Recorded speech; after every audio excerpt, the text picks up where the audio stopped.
Alrighty, welcome everyone. I'm Teeaboo and I am here on Saturday morning and there's no Kaguya to watch. But that's okay. Because there's nothing to watch, I'm going to take this opportunity to binge some Ginga because I know you guys have been waiting for it. So I'm just going to start watching Ginga and then I'm not going to stop watching Ginga until I want to. So we're going to watch a lot of Ginga. We're on episode 69 now. These will be split up into separate videos and all uploaded at once. But we're gonna put a few solid hours of Ginga in. Yeah. So, episode 69. Last time on Ginga Eiyuu Densetsu, Yulian and fam had some trouble with the disc being stolen, which sucks. Yang is... He's already met up with the leaders of El Fossil and is going to work with them. And his goal right now is to go and retake Easterlone Fortress. We'll see how that goes. I don't know. I've talked about my trepidation toward like going and retaking Easterlone because I just don't feel like they've got the fleet strength to do it. But Young's probably got some kind of plan, so that should be pretty cool. And I expect that that will be the focus of this next episode, or at least maybe even the next couple of episodes. A figure from the past has reappeared. Mr. Rubinsky is back, and he's chatting with Odets, who is he's like an emissary or a something like that from the Empire. He's got some kind of plan. Don't know what's happening there, really.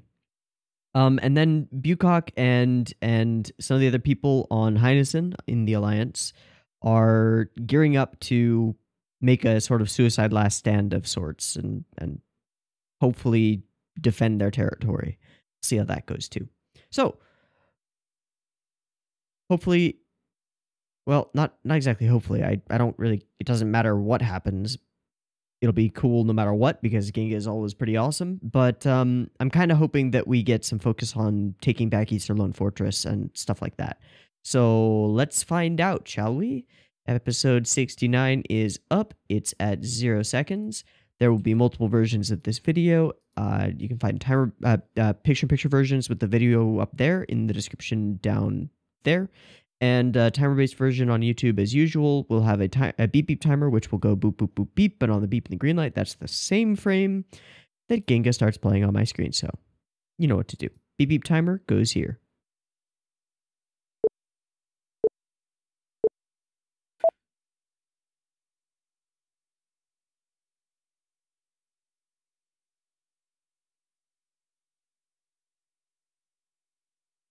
And this is, of course, T.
Pew! Pew, pew!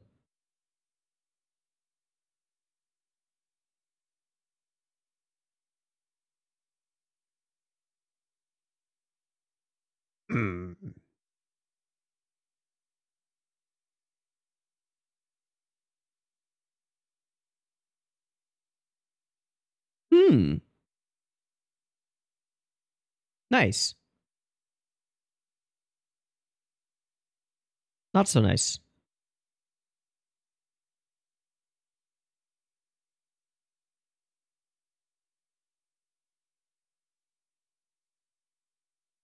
Mm-hmm.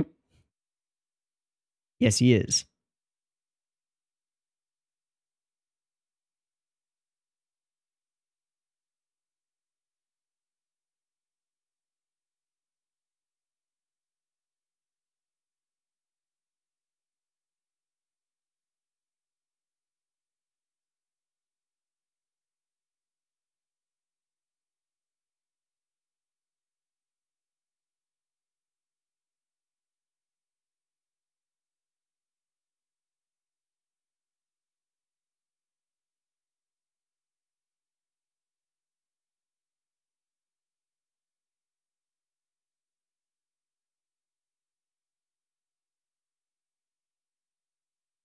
Yeah, Yang alone is not much of a threat, but Yang with anybody to command, like anybody.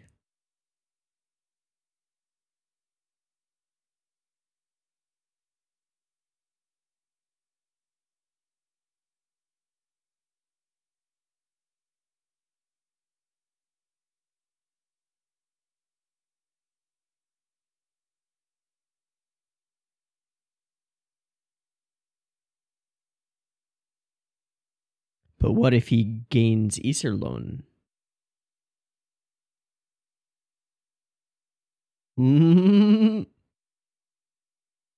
Yeah, good. Good. Don't take him so lightly.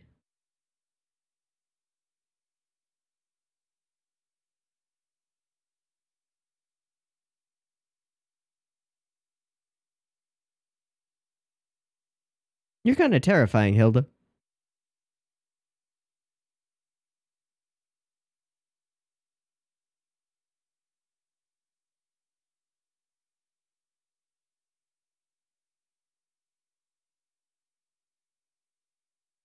No, you'll become an old man and die just the same. Yes.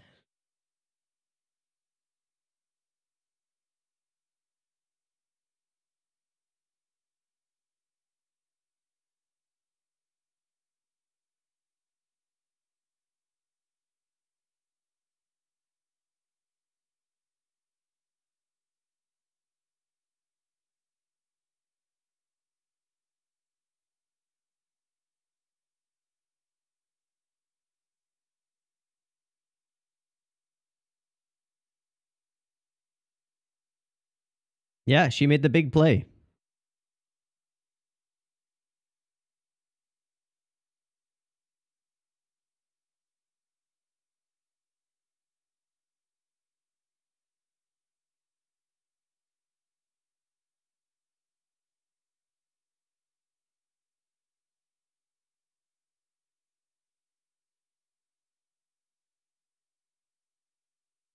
Yeah, he might though.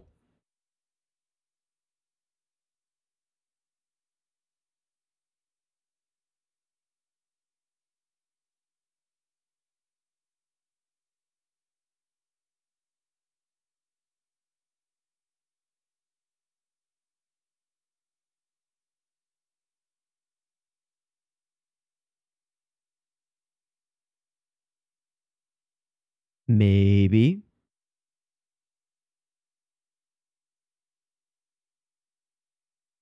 Go out in glory to Valhalla. It's possible. Who are you? Shekshi.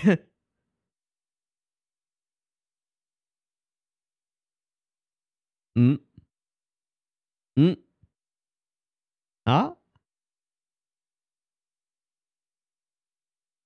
Hello. It's been a really long time. How long have they been gone on their trip to Earth and elsewhere?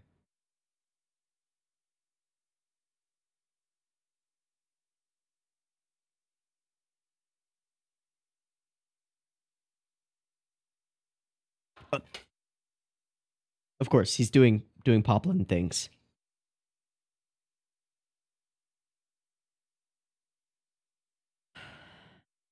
Ugh.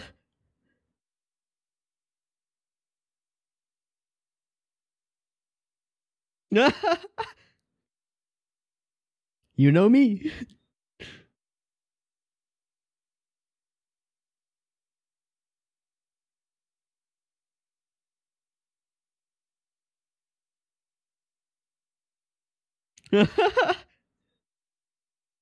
Lots and lots of fish, eh? Yeah, yeah, yeah, yeah.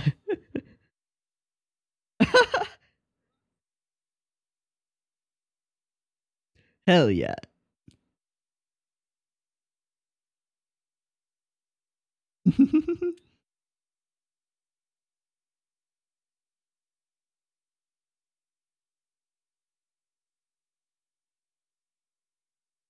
Yeah.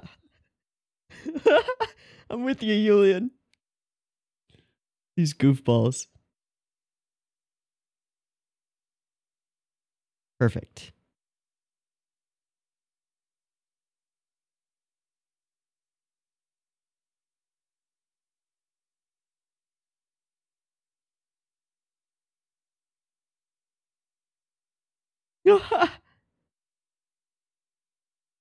Foppery and whim.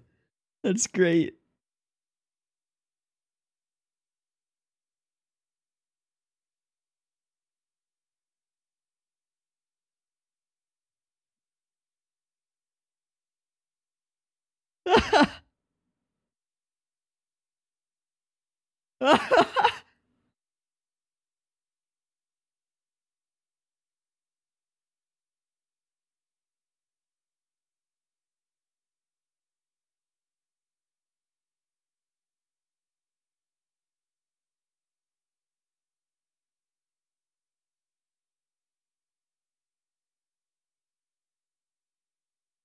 Hmm? Hmm? Ah! Ah! It's the daughter of it's Shenkov's daughter. I forget her name. There will definitely not be any romance here. Absolutely none.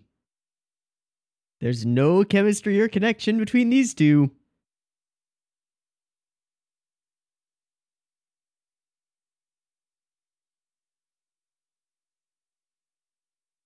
Kataros?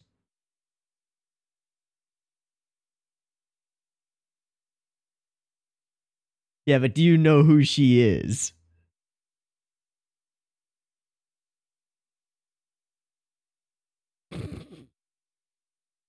Uh-huh.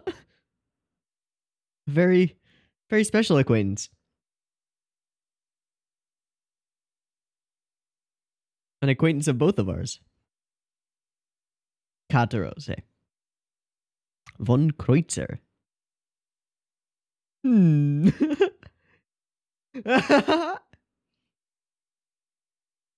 Ha.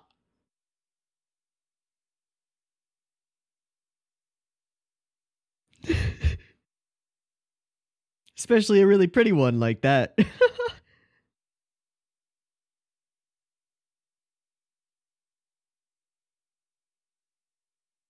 In that area. Mm-hmm.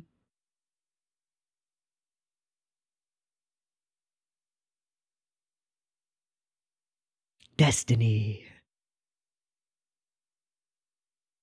No.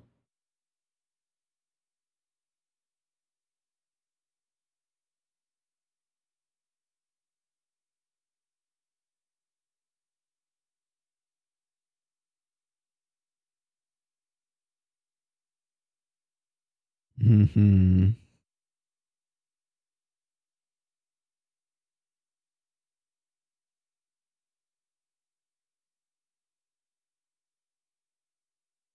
Not a bad idea.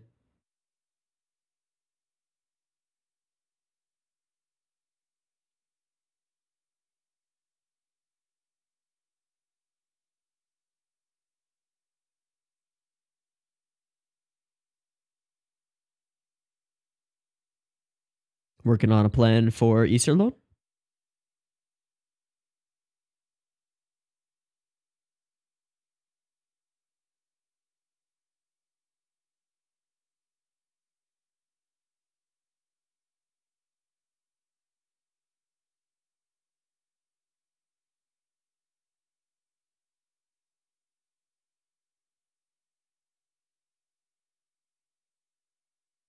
Pog. Poggers, it's Julian. Yay! Together once more.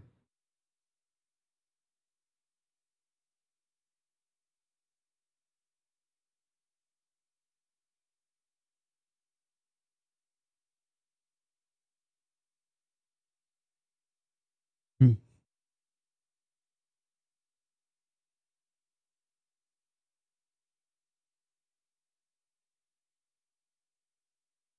Nice.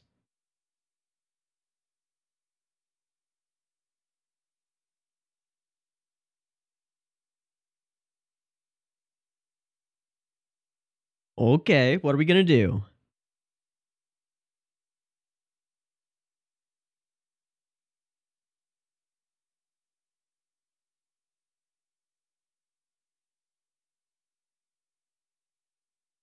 He does. It's a good strategy.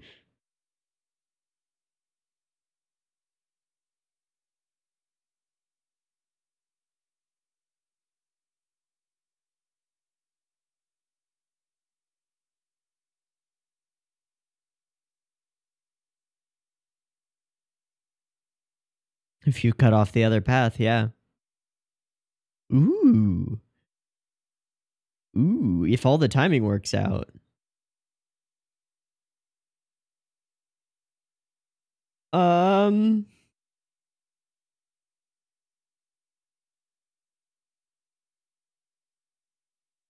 you might have an in with a revolutionary faction. We've heard those guys talking in the diner.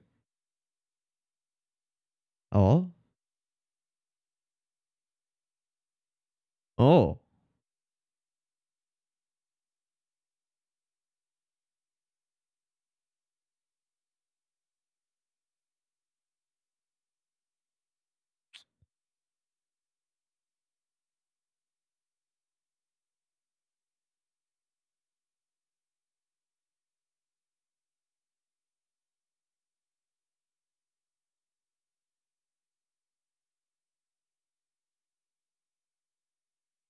Aw.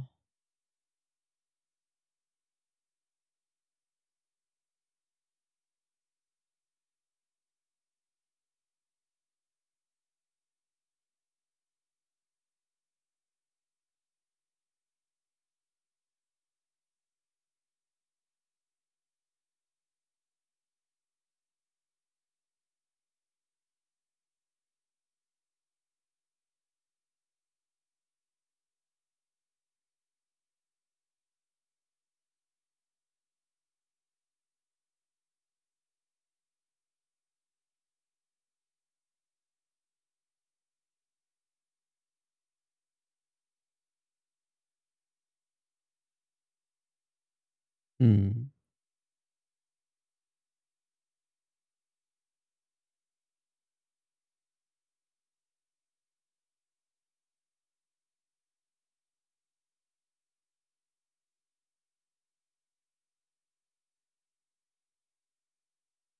Hmm. So similar to what was going on in the Alliance.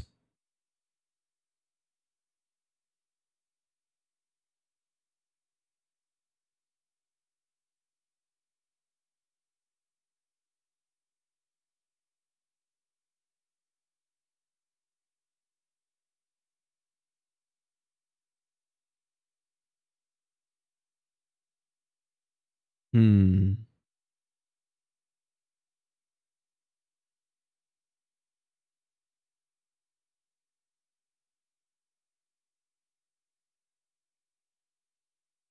Yong's removing himself from the operation.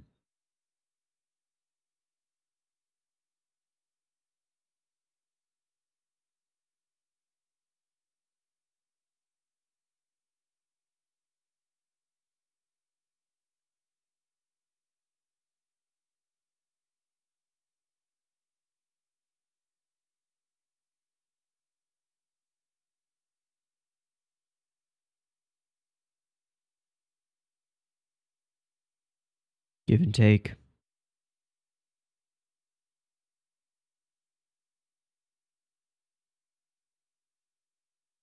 Mm. Blackmail against who?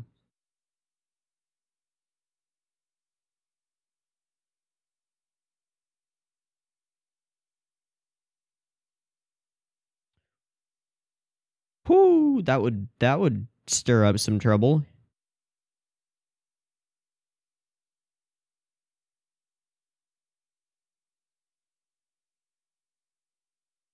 Took everything away.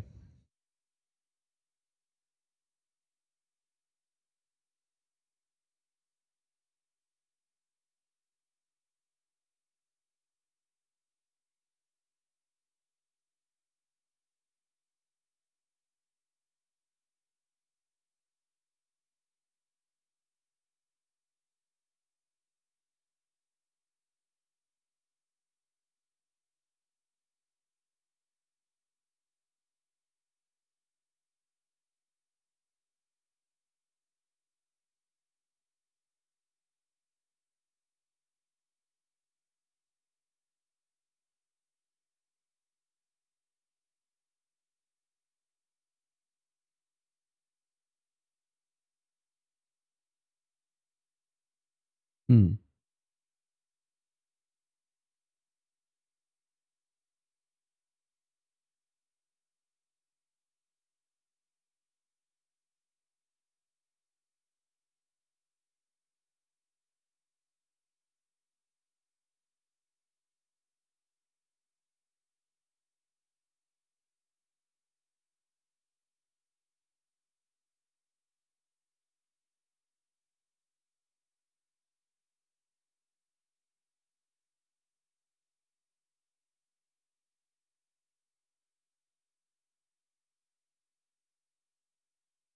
Yeah, he's a good kid.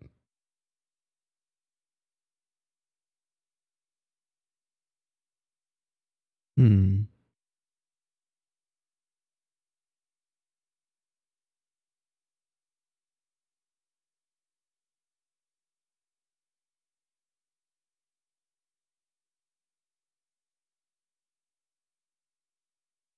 Just bringing it back to young.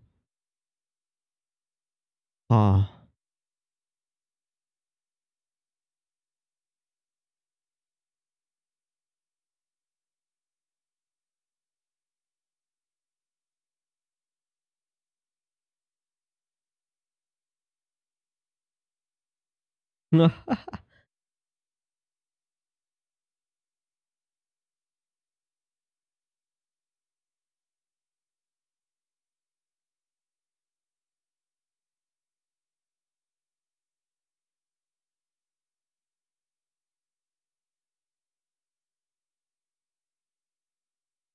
That is fascinating.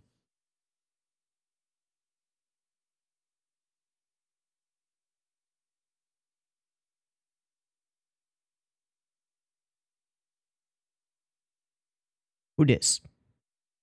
Shenka.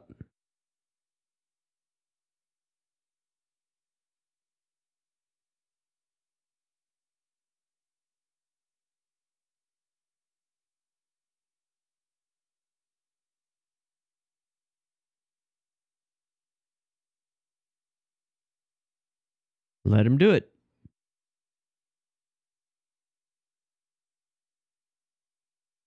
So he's going to be thinking about the previous conversation.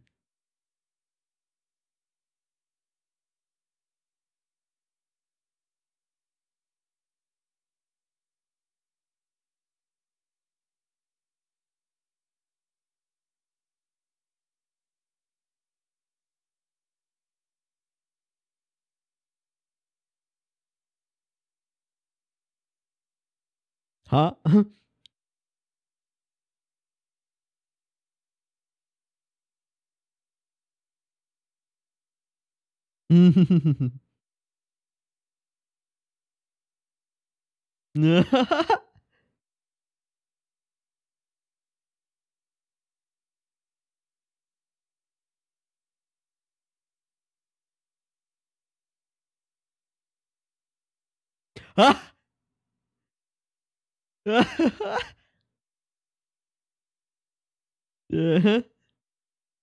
She's your daughter.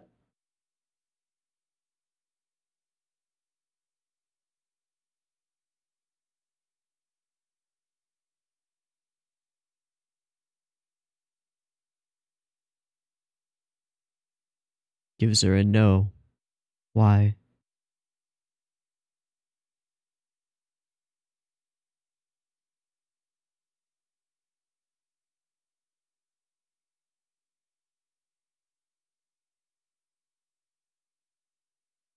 Alrighty then. So we're leaving Meerkats behind.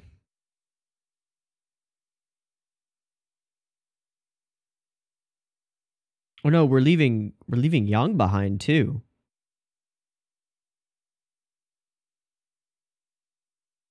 Huh?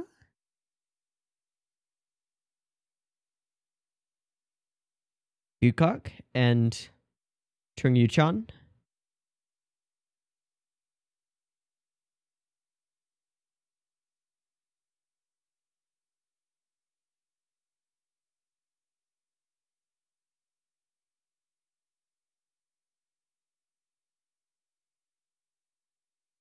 It's a lot of admirals on one plane.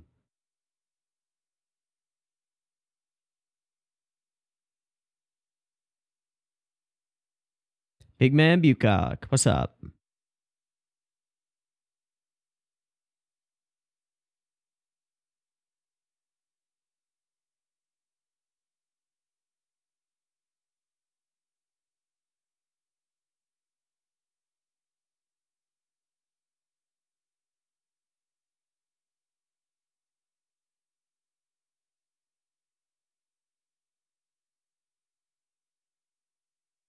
Okay.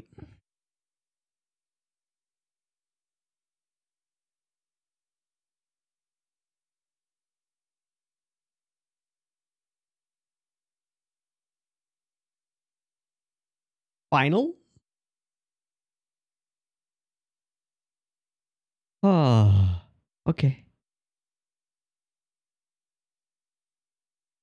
Final. Final though?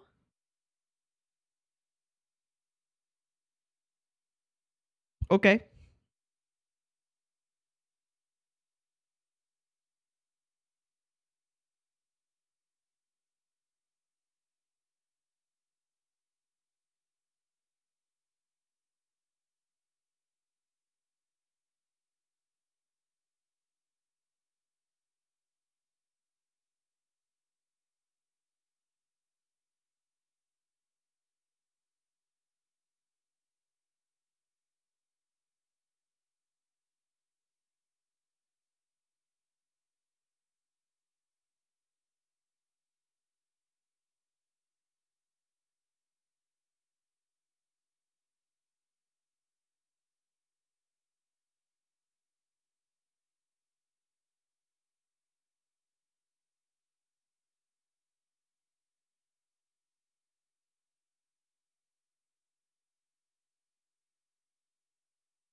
Okay, cool episode.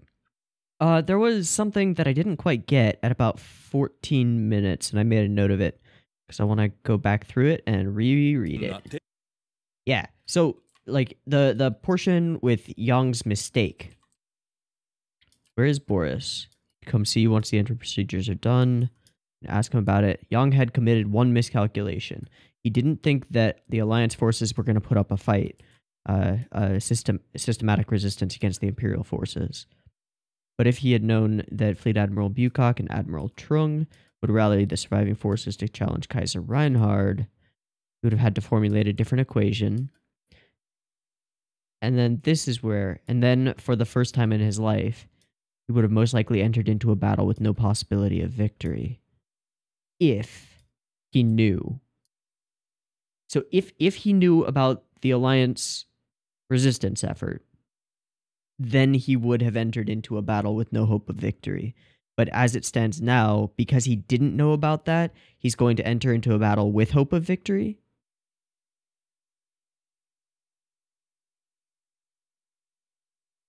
Why? Because he would try to support them in their resistance? Or like, wouldn't his play still be the same to take Iserlohn? So I guess it's better that he sees the Alliance as not willing to fight for some reason. I'm not sure. Because his plan at this point is like, there are parts of it that assume that the Alliance is gone, essentially, that the Alliance is no more. Like the stuff he was talking about with Konev,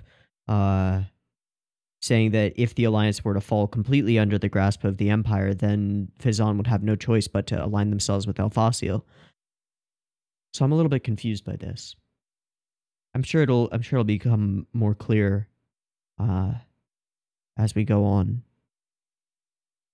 Okay, that is something that many historians of the later era. And the second big mistake is to delay examining the data that Julian brought back from Earth. And we found out that Julian himself didn't take a look at it because he's too loyal. And that's an interesting idea, that Julian's loyalty to Yang is something that will hold him back. That he needs to have more of an independent sort of free-flying spirit so that he can become whoever he's meant to be, instead of remaining sort of Yang's lapdog. As somebody puts it, I think it's...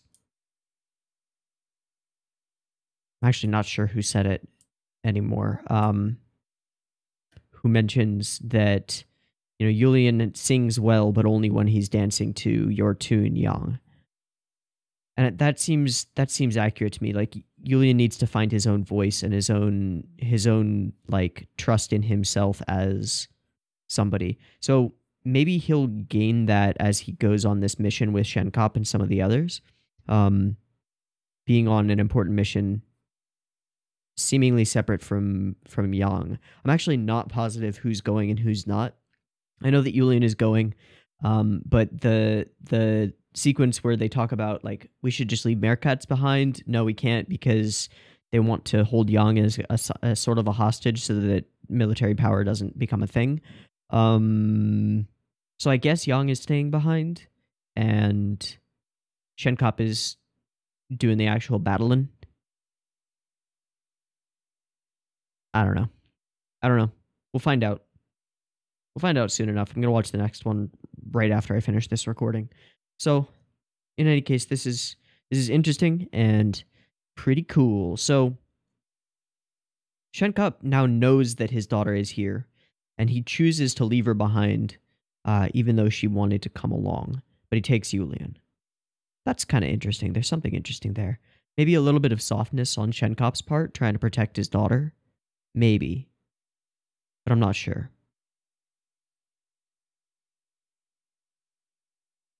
And then this sequence where Yang is delegating. He's thinking Attenborough should stay behind and train himself to see the larger picture of a battle situation.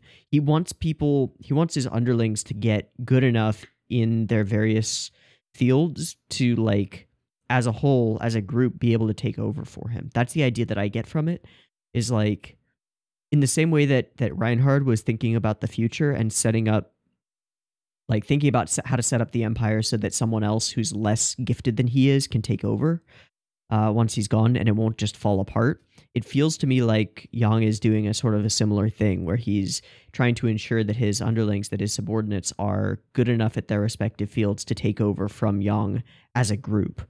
But I'm not sure. Okay, it was talking to Konev that the stuff with Julian came up. Do you honestly intend to defeat Kaiser Reinhard? He's ruling pretty well, and he seems to have all the forces to do it. If we don't plant seeds just because they'll wither away someday, the grass will never grow. Yeah, he's thinking deeply about the future. And then he's thinking about Julian as... Yeah, Konoha is thinking about Julian's freedom and his need for more of a mutinous spirit to be a little bit different than Yang. Which I agree with. I agree with it. I wonder how it'll come to fruition and whether he'll gain some of that on his journey to Isolon. I guess we'll find out. Well, let's wrap up this video. I'm going to take a quick few minute break and then I'll be right back to the next one. So, see you in a few. I've been Teeaboo. This has been Ginga Densetsu. I hope that you've enjoyed it as much as I have, and I hope to catch you in the next one, which will be in like 5 minutes. Peace!